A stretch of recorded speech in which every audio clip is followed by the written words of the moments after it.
shows not only to meet the great fans, the hockey fans in the areas, but to meet all the great athletes. I just spoke to Bob Greasy in there, and the great running back from Detroit, Barry Sanders. God, I was really impressed with him. He's no bigger than I am, and the way he can run, I'm really impressed. And congratulations. I do some work with Panini, and they're wonderful people. Well, we're honored to have you, and we're honored to have you in our sets. And I think Barry Sanders on the field was as fast as you were on the ice. So, I think much quicker. No chance. No chance. You clocked like 29 miles an hour on skates. Well, I must have been going downhill. I was fishing at Lake of the Woods, that's up between Manitoba and Ontario, just last week, and I leaned over to my guy driving this big boat, and I said, "How fast are we going?" He said, 25 miles an hour. And they said, "I skated this fast?" No way. How did they? We just want to let everybody know that if you have an orange ticket for the case break, if you haven't turned it in, you need to do so at the booth right here. You can see Ethan right there in the black shirt. Make sure you hand that ticket in so you don't get left out. Thank you.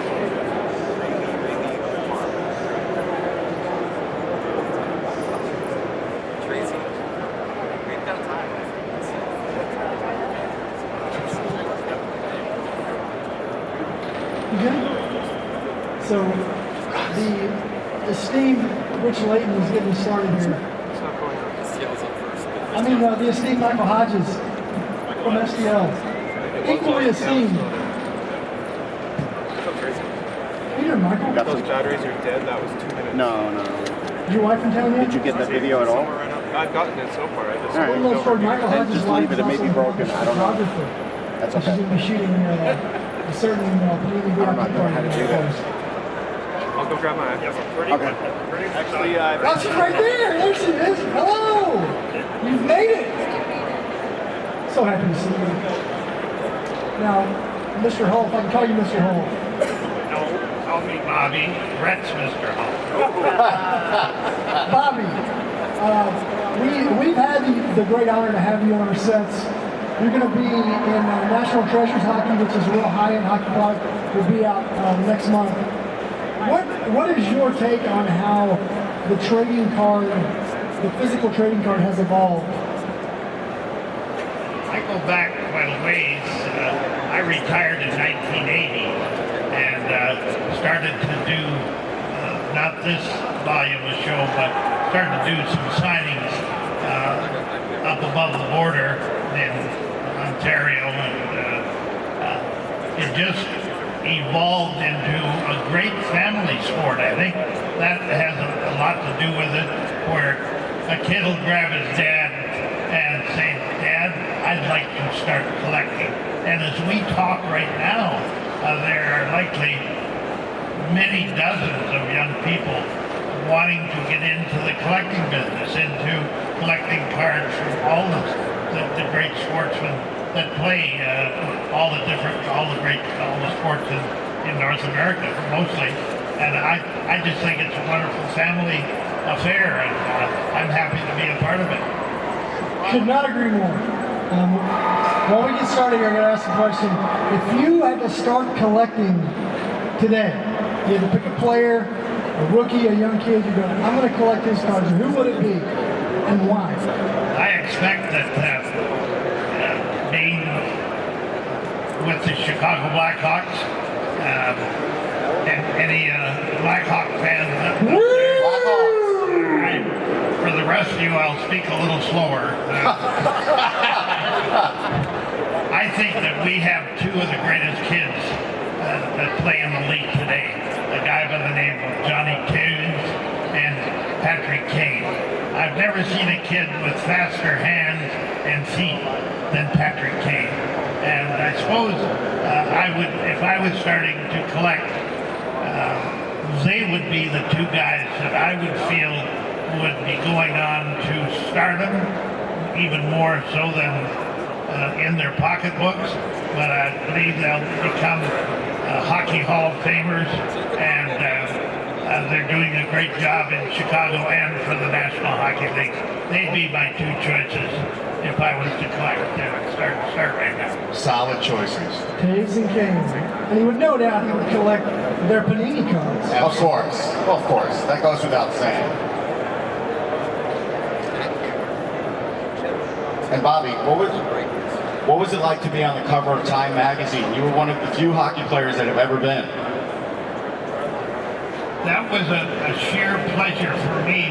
I don't know whether you realize it or not, but I was on SI, or Sports Illustrated. Yeah, SI, is that what they call it? 5 times. But to break the Time magazine cover, that was a sheer enjoyment for me to be chosen.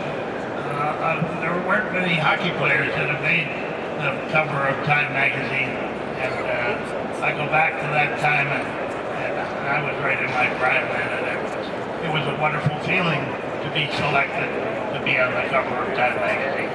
And you had that fishing picture too. A lot of women liked you with that fishing picture. Not only the fishing picture, but what about throwing the bale of hay around? They don't do that anymore. They make the bales too big for one individual to pitch with a pitchfork. They make them 1,000 to 1,500 pounds, so the tractor has to do it. You can still lift that, I think. So farming, your work ethic, no doubt, helps you in the farming arena. What about that line of work appealed to you? I believe I realized at a very young age that in order to compete with the Howes and the Richards and the Bellevos and the Mahavlitzes and the Orrs and that group, I had to be physically stronger than them. And I couldn't stick handle past my mother, but I found that if I kept myself in great shape, I could skate a little bit and I could shoot the puck. And they were the two things that were going to keep me in the National Hockey League. And by farming in the off season, throwing bales around and being on my feet, I was in great shape when it came to training camp in September, and I was able to compete against those guys, and once in a while come out on top. And I think my being in great physical shape helped me to be the player that maybe some people thought I was. He was one of the few hockey players to be in the Superstars competitions back in the day. They generally didn't have hockey players. Like Wayne Gretzky couldn't have lifted much. He was a great player. How was it being playing against guys in other sports? Oh, again, it's like coming to these shows. You meet all the great players from baseball, football, basketball, what did I miss? Soccer, all the wonderful sports that we have in North America and across the world, and being able to rub shoulders with those guys and cycle against them and row against them and lift weights against them and bowl against them and hit baseballs against them. It was a sheer pleasure for me, and I enjoyed it so very, very much. Just to give everybody out there a quick idea of what's happening, we're just finishing up filling up the last spot. We're going to get rolling here real quick. A couple of quick announcements and housekeeping things. Stick around because at the end of this break, there's going to be a pretty big drawing going on, 2 big drawings going on. Panini is hosting a VIP party, and we're going to be doing a drawing, as well as Rip Kings is giving away an entry to the VIP party. So we're going to be doing rippingwax.com, both entries to the VIP party. 2 for case breakers, and then one of the VIPs to the party. So you've got to be present to win. don't leave. If you have a name in there, don't leave. $7,500 value. Cha-ching! Times 2, and we're coming to you from the Amazon.com Sports Collectibles main stage here at the 35th Annual National Sports Collectors Convention. We're pleased to be joined by Bobby Hall, Tracy Hackler from Panini, and we're ready to bust some wax. What about you guys? Yes. Wow, let's hear it. Get excited. Mr. Hall has requested the mic, and when Mr. Hall requests something, by gosh, he gets it. Just wanted to tell you, I just sent back a box. I signed 300 cards, and they were all brand new cards, and they could be part of this deal. Nice. That's really great. Doesn't get any closer to the action than that. And you were careful to protect the corners, and you packaged them back up all nice for you, right? The reason that my rookie card is so valuable now is because it was the last card on an uncut set. It was way down here in the corner, and when they cut them, they didn't cut them in the middle. They didn't leave the same kind of space on either side. Is that what they call centered, I think? And what they did, being on the bottom of the pack, the kids would put an elastic around them, and my card's number 66. Took a shit kicking. Whoa! That's a new hobby term. I'm going to start using that. Yes. That's a new case breaking term. Yes. Shit kicking? Yes. Yes. Put it in the glossary. It's okay. But I think we'd all agree, no matter what condition the card was in, he remained in mint condition, my good man. You should see me from this side, but I just went through 3/4 of a century, and had I ever known that I was going to live this long, I'd have made better plans. That's awesome.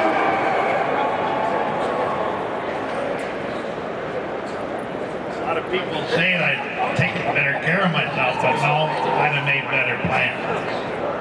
I think you're doing quite well. Hockey Hall of Famer, first player ever to score more than 50 goals in a season. Stanley Cup champion. Stanley Cup champion, Blackhawks. Right there. There you go. There's the ring. Hey, Get a shot of that ring. 1961. You can put that right on camera, Tracy. You should see the rings that the kids get today. And I was fortunate to be able to get one of their rings from 2010 and 2013. And the 2013 ring is a fabulous ring.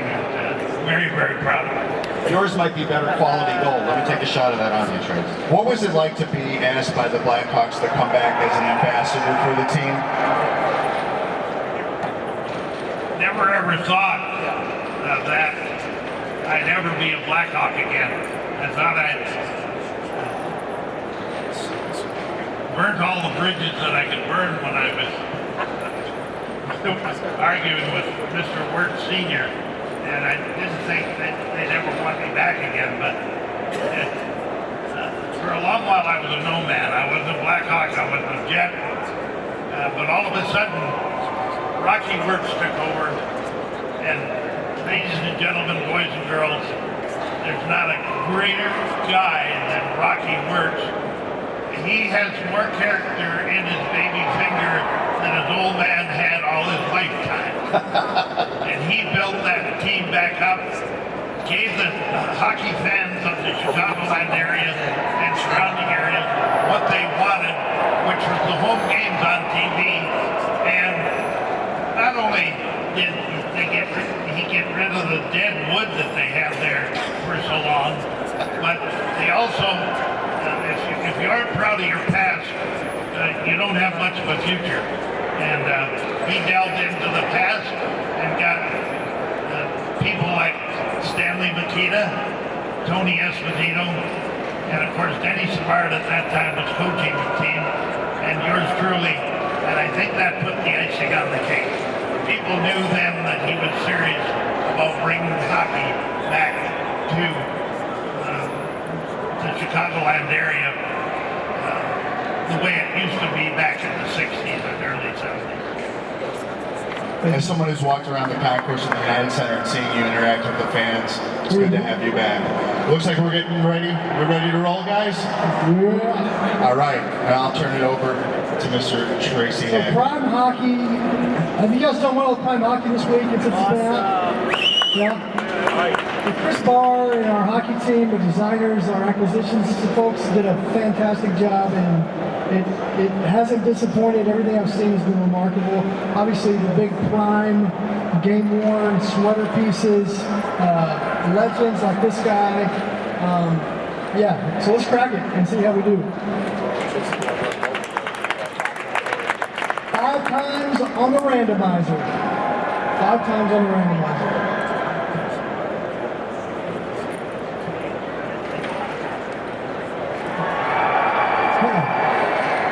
You can if you want.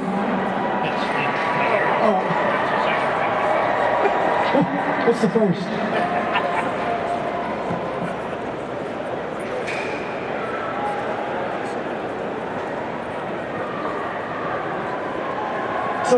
So as the first player to score more than 50 goals in the season, when you accomplished that feat, was it something that you saw as remarkable when you were going through it? Well, my dad always said, Robert, you'll never amount to a windrow of her end. And I told him the year before I won the first scoring championship, 59-60, I said, Dad, I'm going to win the scoring championship this year. And yeah, with the help of Ahmed. And I said, well, with the help of my teammate. And I won the scoring championship. And I told him that I was going to score 50, and he'd say, yeah, you're going to score 50, all right, in your dream. And then when I did accomplish that feat in 1962, I said, I would like to be the first guy to be able to say that I scored more than 50 goals in an NHL season. And lo and behold, came 1966, and I talked a little like Glenn Hall there, thick-tick. He had a little bit of a lift, didn't he? And nothing that you would want to have yourself. But anyhow, in the 1966, I was able to accomplish that, and it was a feat to think that only the great Rocket Richard had scored 50 in 1945. He scored 50 goals in 50 games, and then Bernie Geoffrion, the year that we won the cup in '61, he scored 50 that year. And then I scored 50 the next year in '62. But they were the only two that had scored 50 goals in a season. Gordon Howe didn't do it. Phil Esposito didn't do it until later. Stan Mikita didn't do it. Jean Beliveau didn't do it. So I was quite proud to be able to boast that I was the first guy to be able to break the record. And it wasn't so much breaking the record, but it was the tremendous ovation that the Chicago Blackhawks fans gave me that night. They stood and cheered for likely 15 minutes. I was looking for a crack, so I did down on the ice. Now the names got randomized. I'm not sure if they're ready to go. They picked teams yet. I don't know if they're at that point. I guess not. But that's what's happening now. So it'll be another minute or so as they do that. Hey Bobby, you opened up what they call now the Izod Center. You actually played preseason for the New York Rangers, trying to make a comeback and play with some of your old Jet teammates. Anders Hedberg, my right winger, and Alfie Nilsson, whom I played with in Winnipeg, went to the New York Rangers in about 1977 or 8, and they were the guys that renewed my faith in hockey when they came to Winnipeg in '74. They came over from Sweden, and I had 4 great years with them, and really enjoyed playing the game again. But when they left, there was a big void, a hole in my game again, and I just didn't want to play anymore without them. So my last year was '77.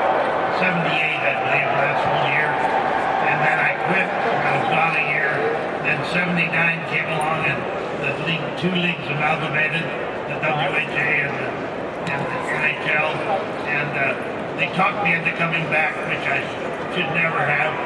And then I was gone again, and when I finished with the Hartford Whalers, I played 6 or 8 games with them at the end of my career, 1979-80. I thought I was all done, but I had a couple of friends, my attorney and a business associate. He said, "Bobby, look at all the money they're throwing around. Wouldn't you like to get hold of some of that?" And I said, "No, how does that happen?" So we can get you a tryout with one of the team. And how about New York? Your two line mates are there.